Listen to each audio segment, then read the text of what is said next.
ചേർത്തതെന്ന് പറയാം. Baking powder, പഞ്ചസാര, പാല്, പൊടിച്ച ബിസ്ക്കറ്റ്. ഇനി നമ്മൾക്ക് ഈ സാധനം ഇതിലേക്ക് ഇട്ട് കൊടുക്കുക.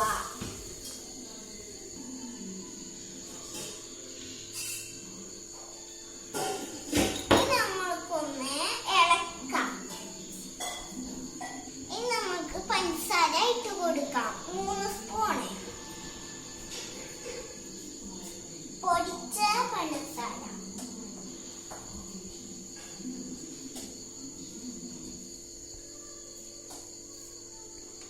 ഇനി നമുക്ക് ഇത് അടവിച്ചിട്ട് ഇളക്കാം. എല്ലാം പൊടിയണം. കുറച്ച് സമയം നമ്മൾക്കിങ്ങനെ ഇളക്കാം. നമുക്ക് കുറച്ച് പാല് ഒഴിച്ച് കൊടുക്കാം.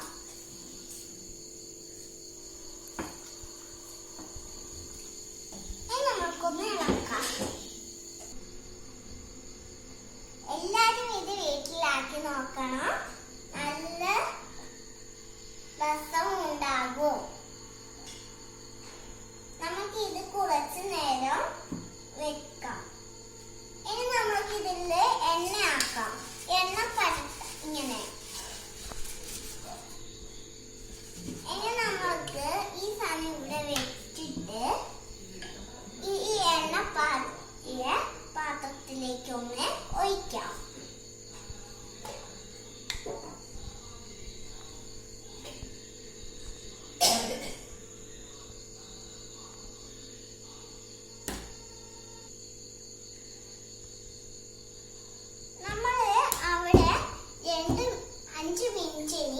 അവിടെ പാൻ റെഡി കഴിഞ്ഞു. ഇനി നമ്മൾക്ക് ഇത് അതിലേക്ക് പോയി ഒഴിക്കാം.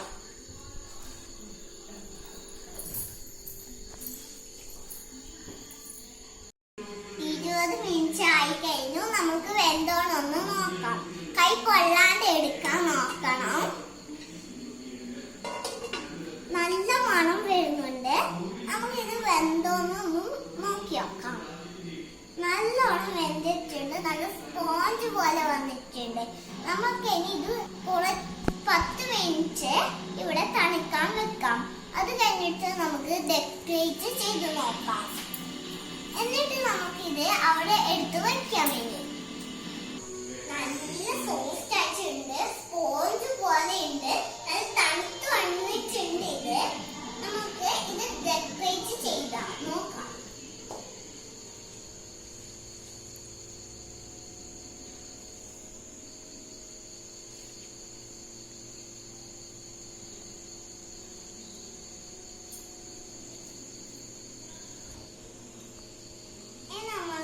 ഇത് ഇട്ട് കൊടുക്കാം.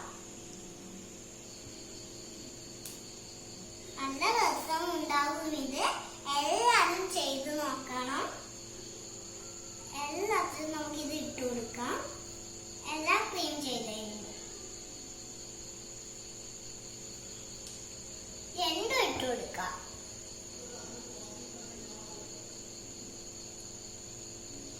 ഈ ക്രീമിൽ റെഡ് സാധനവും ഇട്ട് കൊടുക്കണം. എല്ലാം മാത്രം മതിയില്ല, റെഡും വേണം. കുറച്ച് നല്ലോണം ഇട്ട് കൊടുത്തോ. എല്ലായിടത്തും നല്ല രസമുണ്ട് കാണാൻ. അതേപോലെ നല്ല ടേസ്റ്റും ഉണ്ടാകും. നമുക്ക് ഇത് ഫുള്ളൊന്നും ഇട്ട് കൊടുക്കാം. അതിലൊന്ന് നമുക്ക് റെഡും ഇട്ട് കൊടുക്കാം. എല്ലാം ഇടുന്നതിന്റെ മുമ്പേ വേറാണ്ട് നോക്കണം. എന്റെ കയ്യിൽ നിന്ന് വേറൊന്നുണ്ടത്. നല്ല വൃത്തിയാക്കണം. ഡെക്കറേറ്റ് ചെയ്യുമ്പോൾ നമുക്ക് യെല്ലോയും അതേപോലെ ഫുള്ള് ഇട്ട് കൊടുക്കാം. അതിൽ 3 എണ്ണം മാത്രമേ ഉള്ളൂ. കഴിഞ്ഞു നമ്മളെ ഡെക്കറേറ്റ്. നമ്മൾ കേക്ക് കാണാൻ നല്ല രസം ഉണ്ടാകും. നല്ല രസമല്ല ഞാനാക്കി കേക്ക് കാണാൻ. ഇത് എല്ലാരും ട്രൈ ചെയ്ത് നോക്കണം. ഞാൻ ഇത് നിങ്ങൾക്ക് എല്ലാവർക്കും വേണ്ടി ഡെഡിക്കേറ്റ് ചെയ്യുന്നു. എല്ലാവരും ട്രൈ ചെയ്ത് നോക്കണം. ലൈക്ക്